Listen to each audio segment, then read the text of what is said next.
오늘 이제 우리가 볼 성경은 사사기 15장입니다. 사사기 15장에 오늘 삼손 세 번째 이야기죠. 1절에 보니까 얼마 후 거둘 때 삼손이 염소 새끼를 가지고 처갓집에 찾아오는 장면이죠. 지난주에 말씀드릴 때 어떻게 했습니까? 딥나의 여자를 사모했고 그 여자와의 어떤 결혼식, 그 속에서의 비밀, 그것을 통해서의 복수, 이런 이야기가 펼쳐지고 시간이 흘렀습니다. 그리고 다시 처갓집을 찾아갑니다. 이때 이 성경학자들은 아마 사디카 결혼을 했을 거다라고 말해요. 사디카가 뭐냐면 오늘날로 말하면 대릴사위 같은 겁니다.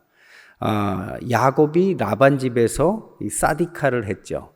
그리고 모세가 이드로에게 대릴사위, 사디카를 했습니다. 아마도 부잣집 여인으로 딥나 여인은 그것에 아마 다시 대릴사위처럼 찾아갔을 것이다. 지난번에 큰 사고를 쳤으니까 염소 새끼를 선물로 가서 풀려고 갔는데 어떡합니까?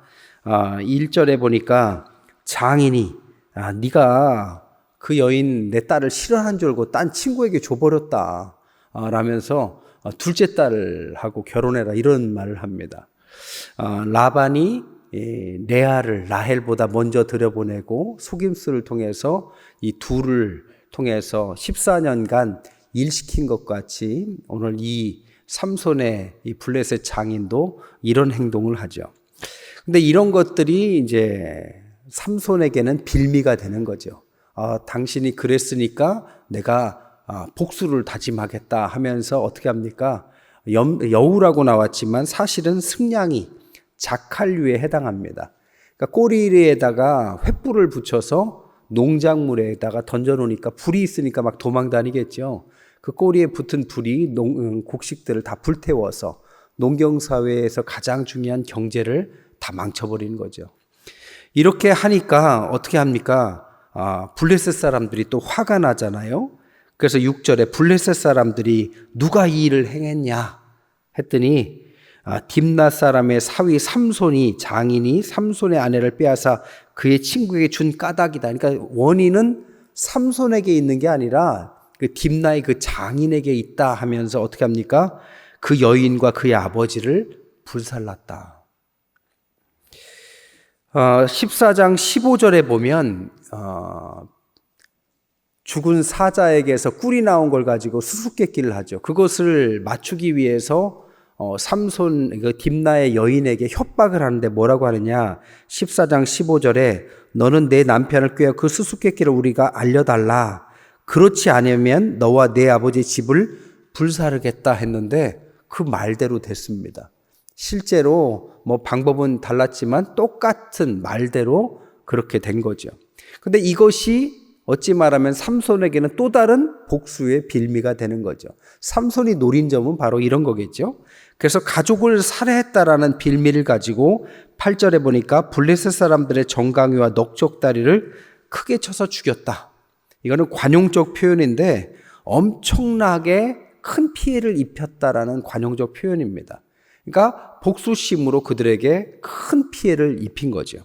그리고 잠깐 쉬러 에담 바위 틈에 머물렀습니다. 여기까지는 우리가 잘 이해가 되는데 9절부터 보면 이상한 이야기를 써요. 블레셋 사람이 올라와 유다의 진을 치니까 유다 사람이 왜 그러느냐 하면서 11절에는 3,000명이나 이끌고 에담 바위에 삼손에게 찾아옵니다. 한 명이 온 게 아니라 3,000명이 찾아와요. 그래서 뭐라고 합니까? 너는 블레셋 사람이 우리를 다스리는 줄 알지 못하느냐 하면서 그를 넘겨주려고 합니다. 후에 나귀 턱표로 블레셋 사람들을 쳐부쉈을 때 그 숫자가 1,000명입니다. 그러니까 적들의 숫자가 1,000명 남짓. 그런데 3,000명이나 되는 유다 사람들이 이런 파워 가득한 삼손과 함께 힘을 모아서 싸우면 독립할 수도 있음에도 불구하고 그들은 블레셋 사람이 무서운 거죠. 그래서 삼손을 넘겨주려고 합니다. 이런 것들을 한마디로 뭐라고요? 노예근성이다. 하나님께서 그의 백성에게 주려는 것은 항상 자유입니다. 하나님의 형상, 하나님은 매여 있지 않은 것처럼 우리에게도 하나님의 형상, 참 자유를 주셨어요. 하지만 자유에 대한 대가는 혹독한 거죠.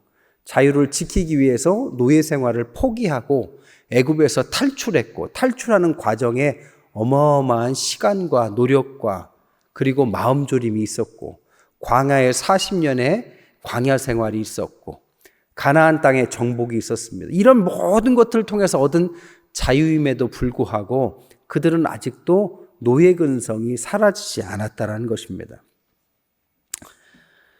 신앙인에게 자유함이 없다면 그것은 신앙이 아닙니다. 북한에도 교회가 있어요. 근데 교회라고 부를 수 없는 것이 그들에게는 자유함이 없기 때문입니다.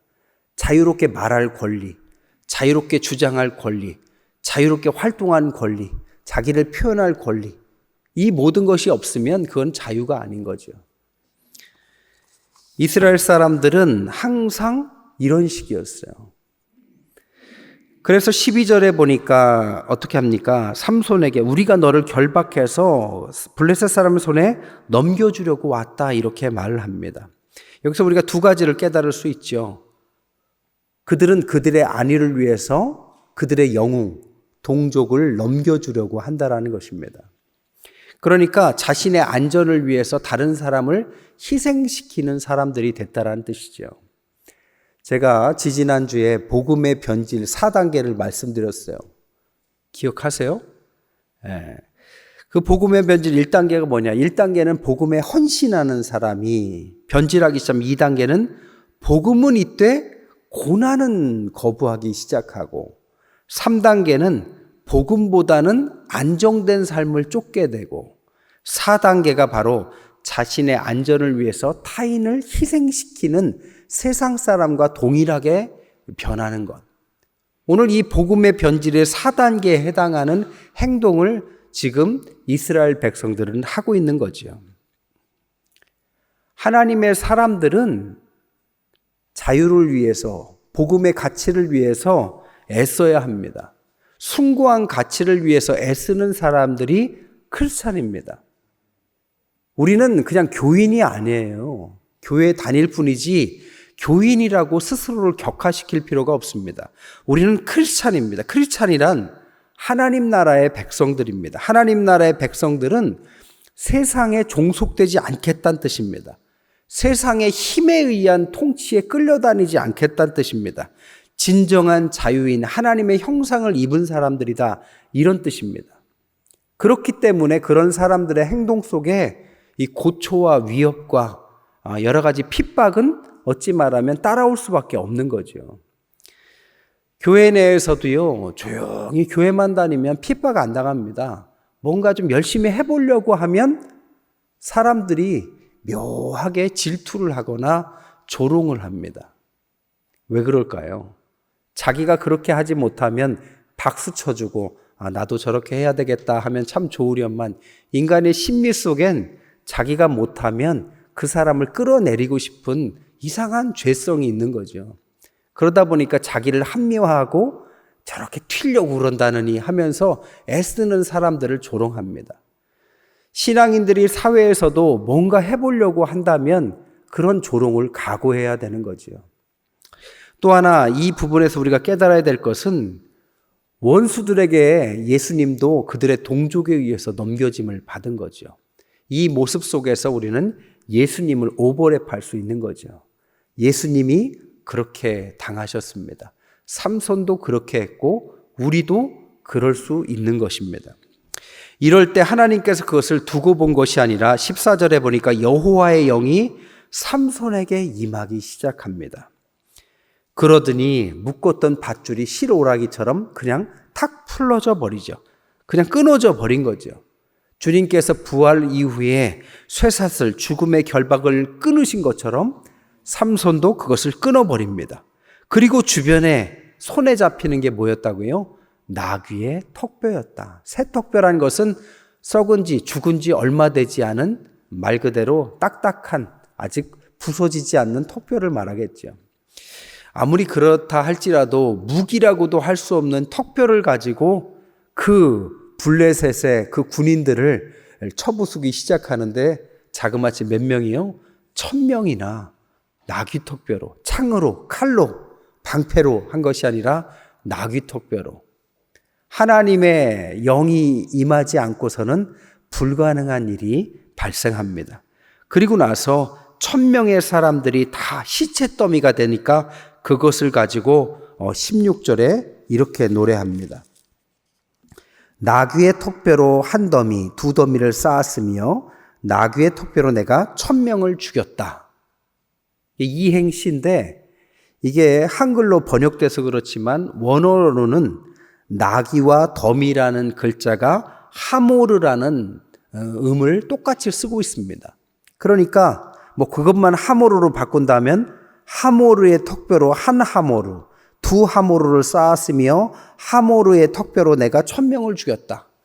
그 나라 언어로 완전하게 번역을 한다면 더 리드미컬한 하모르 파티가 일어나는 거죠. 그러니까 이렇게 음을 가지면서 신나게 주님을 찬양하는 것입니다. 아마 1000명이 몰려와서 그의 동족 3000명이 영웅을 넘겨주니까 득이 양양했던 사람들이 나귀 턱뼈로 이렇게 시체 더미가 돼가는 것을 보면서 아마 오금이 저렸겠죠. 그리고 그 시체 더미가 17절에 턱뼈를 자기 손으로 내던지고 그것을 라맛레이라 했다. 라맛레이가 뭡니까? 턱뼈로 쌓은 산이다. 이런 뜻이 라맛레이. 즉 하나님의 능력으로 통한 큰 승리라는 의미의 라만레이. 그래서 그 지명이 라만레이, 레이라는 지명이 됐다. 이렇게 알려진 거죠. 여기까지가 승리의 드라마인데 여기에서 끝나지 않습니다. 더 재밌는 이야기가 일어나죠. 그때 18절에 보니까 삼손이 심히 목이 말라 여호와께 부르짖었다. 그래서 뭐라고 합니까? 목이 그냥 싸우다 보니까 아유 목말라 이 정도가 아니죠. 내가 지금 목말라 죽게 생겼습니다 라고 아주 갈증을 호소할 때 하나님께서 19절에 우묵한 곳을 터뜨려서 샘물이 솟게 해서 그의 갈증을 해갈시키는데 그래서 그 땅을 엔학고레 부르짖었더니 샘이 터졌다라는 의미의 엔학고레를 만나게 하셨다. 승리 후에 큰 갈증, 어디서 많이 들었던 이야기 아닙니까? 엘리야의 이야기에 나오죠. 450명, 400명의 바알과 아세라 선지자를 만나서 엘리야가 1대 다수로 싸웠는데 압승을 하죠. 그렇게 했으면 큰 승리, 라만 레히가 일어난 거죠. 그런데 이세벨이 그를 죽이겠다는 한마디에 갑자기 나는 도저히 조상들과 같지 않고 하면서 죽기를 요구하고 로뎀나무 밑에 가서 하나님께서 그에게 물과 떡을 먹이는 장면이 나옵니다. 그러니까 큰 승리 후에 큰 갈증, 큰 은혜 이후에 영적인 다운 현상, 이런 것들이 연결돼서 나오는 장면입니다. 그때 하나님께서 엔학골에 그의 갈증을 적셔 주시고 그것을 통해서 그가 살아납니다. 그래서 그가 나머지 20절에 보니까 20년간 사사의 사역을 잘 감당할 수 있었다. 이게 오늘의 내용이죠. 오늘 몇 가지를 생각해 보려고 합니다. 첫 번째, 삼손의 방법은 아무리 봐도 꼼수입니다. 그 꼼수를 좀 좋은 말로 인본주의라고 하죠. 인본주의는 인간의 방법을 쓴다라는 거죠. 아내를 통해서 300마리 여우, 블레셋의 아내와 장인의 보복, 그에 대한 보복, 블레셋의 위협을 느낀 동족에 넘겨지고 라만레이, 이런 일련의 과정은 굉장히 삼손은 인간적인 방법을 아직도 포기하지 못하고 있다는 걸 보여줍니다. 그는 굉장히 인간적이에요. 인본주의적이에요. 하나님께서 그에게 여호와의 영이 함께함에도 불구하고 매일 이런 식으로 미끼를 던지고 물면 그것을 거리로 공격하는 이것을 반복하고 있습니다. 여러분, 꼼수를 가지고는 정수를 이길 수는 없어요. 신앙생활도 마찬가지입니다. 우리가 인생을 꼼수로 살다가 하나님이 도와주셔서 조금 잘 되는 걸 가지고 그걸 신앙생활이라고 말할 수는 없어요. 그것은 꼼수입니다. 인생과 신앙은 정수로 가야 합니다. 오목실력 가지고 바둑에 덤비면 안 되죠. 바둑은 정수로 둬야 되는 것처럼 인생의 바둑도 신앙의 정수로 다가가야 합니다. 두 번째, 삼손과 예수님의 모습을 이렇게 오버랩해서 볼 수 있다고 말씀드렸어요. 예수님도 그러셨던 것처럼 삼손도 그랬습니다. 마지막에 우리가 꼭 생각해야 될 것은 라만레이와 엔하꼬레를 한 장에 놓으셨다는 거죠.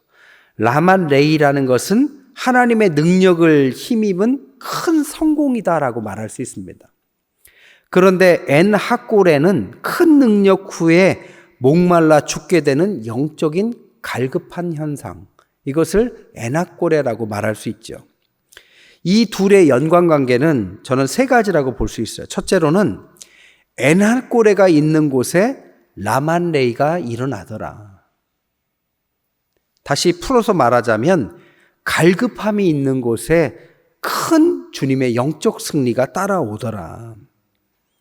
이것을 인정하지 못하면 영적으로 교만한 것입니다. 주님은 삼손의 근육으로 일하신 게 아닙니다. 하나님의 영으로 그에게 일하게 하신 거죠. 라만레이 큰 승리에 취하게 되면 자기도 모르게 엔하꼬레의 상황은 따라오게 되는 거죠. 하나님의 일을 일부터 하면 그래서 안 되는 것입니다. 자신을 통해서 일하시는 하나님을 인정해야 그때 그러한 엔하꼬레의 자세가 라만레이를 가능하게 하는 것입니다. 두 번째로는 라만레이에겐 반드시 엔하꼬레가 필요하다. 갈급함 없는 큰 승리는 굉장히 위험합니다. 우리가 6일간의 큰 승리, 라만레이의 삶을 하기 위해서는 주일이 나는 엔하꼬레, 하나님의 부르짖음의 생수를 얻어야 합니다. 하루에 라만레이를 얻기 위해서는 하루에 최소한 3번 이상의 엔하꼬레의 기도를 해야 합니다. 그렇게 하고 계세요? 기도하지 않고 우연한 라만레이, 승리를 거두는 것이 반복되면 엔하꼬레를 놓쳐버리게 되는 거죠. 만약에 엔하꼬레의 체험이 없이 라만레이가 일어난다고 한다면 그것은 우연이 되거나 독이 됩니다. 그래서 승리만 있는 인생은 오히려 위험한 것입니다. 사단은 항상 승리를 줍니다.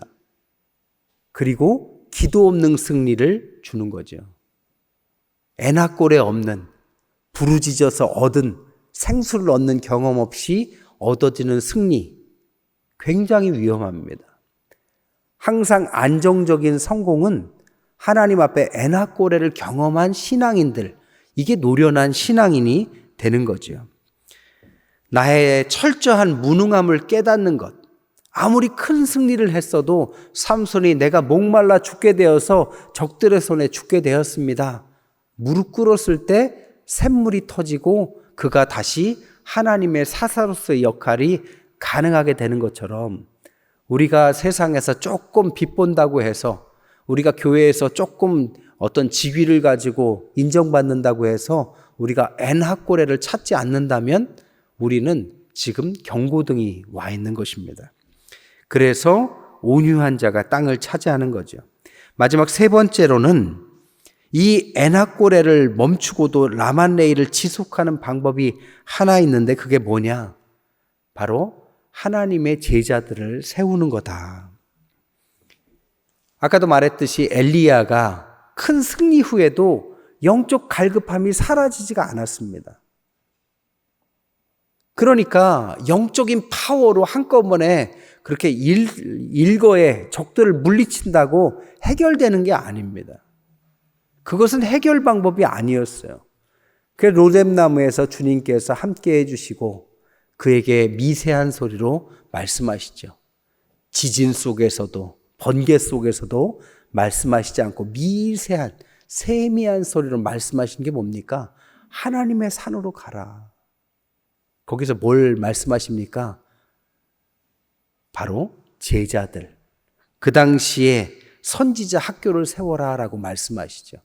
하나님의 선지자 학교, 제자들이 없으면 아무리 뜨거운 열정이 있어도 그것은 그때뿐입니다. 여러 번 말씀드렸어요. 항상 대단한 시기가 있지만 그것은 금세 사라집니다.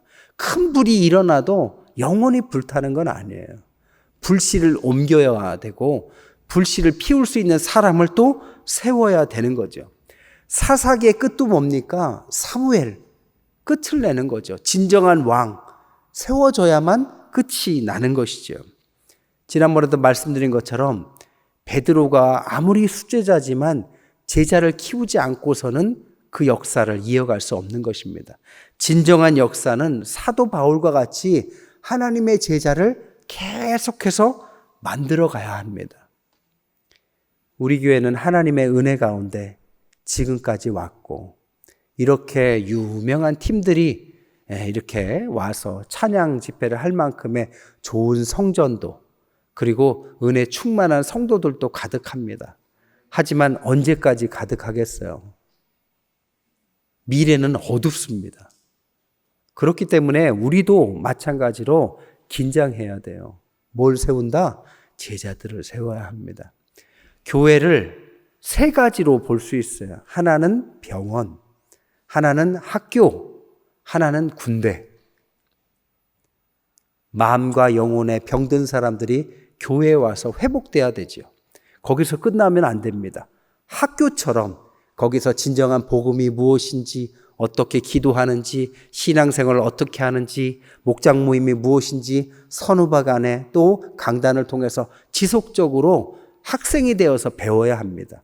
거기서 배우는 것으로 끝나는 게 아니라 군대가 되어서 세상으로 파송받아야 되고 땅끝까지 복음을 전하는 증인까지 가야만 성도로서의 완성이 일어나는 겁니다.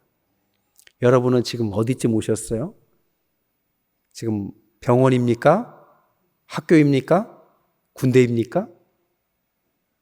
우리 교회는 이 세 가지 역할들을 유기적으로 서로 간에 잘 도와가면서 해야 합니다. 누구라도 병원의 역할을, 치유를 받아야 되고, 누구라도 교육받아야 되고, 누구라도 결국에는 파송받아야 됩니다. 어느 곳에 멈춰서도 안 되고, 또 누구라도 이 모든 곳에서 빠져나가면 안 됩니다. 서로 간에 유기적으로 잘 연합해서 교회가 이렇게 군대를 파송하는 것처럼 하나님의 제자들을 계속 세워가고 그들을 땅끝까지 흘려보내고 그리고 흩어지는 교회로서의 역할들을 우리가 잘 감당한다면 우리는 우리의 역할을 충성되이 하는 교회와 성도가 된 줄 믿습니다.